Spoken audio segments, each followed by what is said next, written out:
रिया भक्ति पवित्र कहानियां। गोविंद एक कमाल का राजमिस्त्री था और मूर्तिकार भी।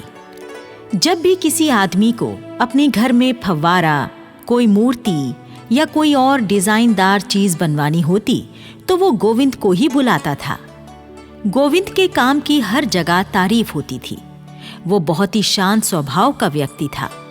कभी किसी से झगड़ा नहीं करता था। अगर कभी कोई उसे नुकसान पहुंचाने की कोशिश करता तो उसके लिए भी वो अपने मन में कोई बदले की भावना नहीं रखता था। उसे अपनी माँ की दी हुई शिक्षा याद आ जाती थी।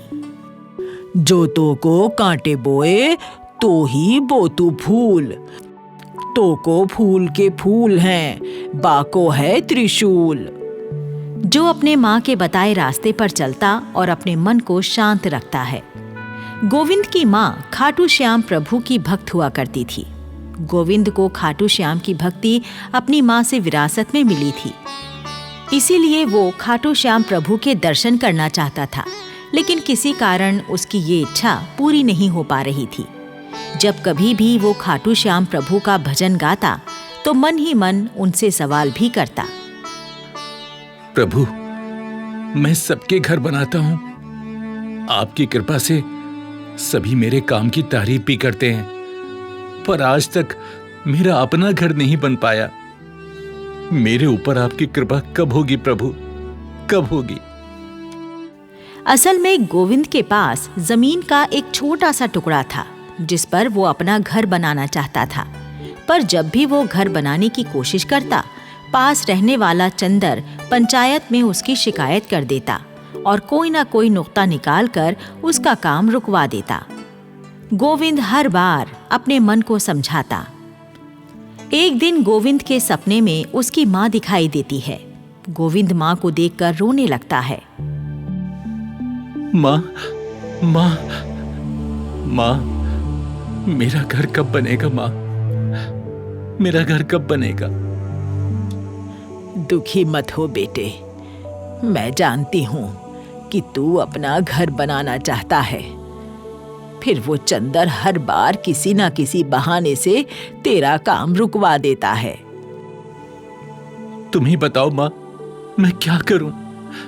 मेरे पास जमीन का टुकड़ा भी है, छोटा ही सही, पर अपना तो है।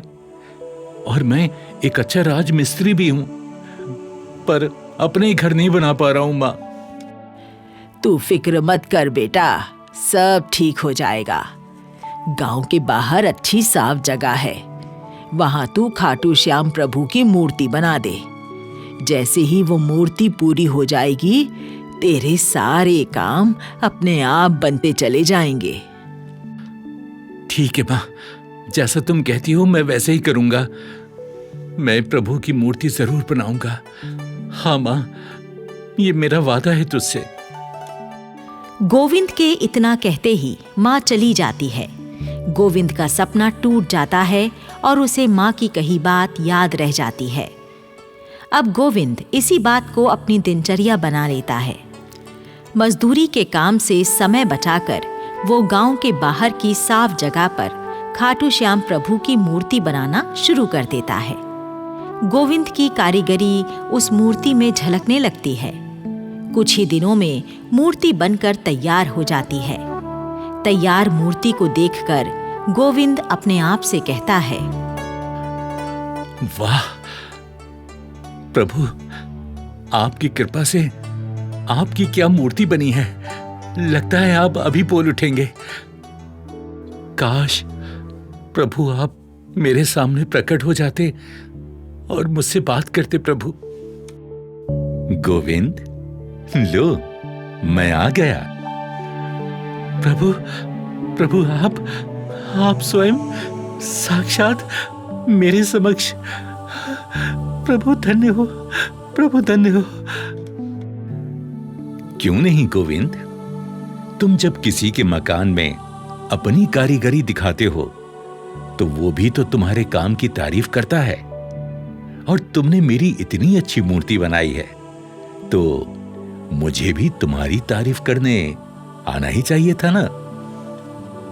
प्रभु, प्रभु, ये तो मेरी माँ का आदेश था। आप तो जानते ही हैं कि मैं अपना घर बनाना चाहता हूं, पर किसी न किसी बहाने से कोई ना कोई अड़चन आ ही जाती है। आप ही बताएं प्रभु, मैं क्या करूं प्रभु? चिंता ना करो गोविंद, अब कोई अड़चन नहीं आएगी। तुम मकान बनाने की तैयारी करो। तुम्हारा हाथ बटाने मैं स्वयं आऊंगा। फिर तुम्हें कोई कष्ट नहीं होगा, कोई रुकावट नहीं आएगी। धन्यवाद प्रभु, धन्यवाद। गोविंद समझ गया था कि अब उसका मकान बन जाएगा। जब प्रभु स्वयं मदद करने की बात कर रहे हैं तो फिर काम को कौन रोक सकता है। अगले दिन गोविंद को पता चलता है कि चंदर पूरे परिवार सहित किसी समारोह में भाग लेने कुछ दिनों के लिए बाहर गया है। गोविंद समझ जाता है कि ये प्रभु का इशारा है। अब उसके मकान बनाने के काम में कोई अड़चन नहीं आएगी। गोविंद अपना मकान बनाने का काम शुरू कर देता है। गोविंद की मदद करने प्रभु स्वयं आते हैं और उसको जिस भी सामान की जरूरत होती है तुरंत पकड़ा देते हैं। जो भी गांव वाला उधर से गुजरता है और गोविंद को मकान बनाते हुए देखता है, उसे यही दिखाई देता कि गोविंद तो अपना काम कर ही रहा है, पर साथ में 10 मजदूर भी उसकी मदद करने में लगे हुए हैं। पर असल में तो ये खाटू श्याम प्रभु ही थे जो स्वयं गोविंद की मदद कर रहे थे। मकान बहुत तेजी से बनकर तैयार हो जाता है। मकान तैयार हो जाने पर गोविंद गांव के सरपंच जी को आशीर्वाद देने के लिए बुलाता है। सरपंच जी खुद नारियल फोड़ते हैं और गोविंद को आशीर्वाद देते हैं। तभी चंदर अपने परिवार के साथ लौट आता है। जब वो देखता है कि गोविंद का मकान बनकर तैयार हो गया है और सरपंच जी खुद उसे आशीर्वाद दे रहे हैं, तो वो समझ जाता है कि अब वो गोविंद को नुकसान नहीं पहुंचा सकता। गोविंद के मकान में उसकी कारीगरी की सभी तारीफ करते हैं। उसकी ये तारीफ पास के गांव के ठेकेदार के कानों में भी पड़ती है। उसे लगता है कि उसकी बेटी के लिए इससे अच्छा वर कोई नहीं हो सकता। वो अपनी बेटी की शादी गोविंद से कर देता है। अपना घर, एक सुशील पत्नी और अच्छी जिंदगी, गोविंद को लगता है कि यही सही समय है। उसे खाटू श्याम प्रभु के दर्शन करने जाना चाहिए और गोविंद अपनी पत्नी के साथ खाटू श्याम प्रभु के दर्शन करने निकल पड़ता है। इस कहानी से हमें ये प्रेरणा मिलती है कि हमें अपने मन में किसी के लिए बदले की भावना नहीं रखनी चाहिए। इससे हमारा चरित्र दूषित होता है। ईश्वर पर भरोसा रखना चाहिए। वही हमारे काम बनाने के लिए रास्ता निकालता है।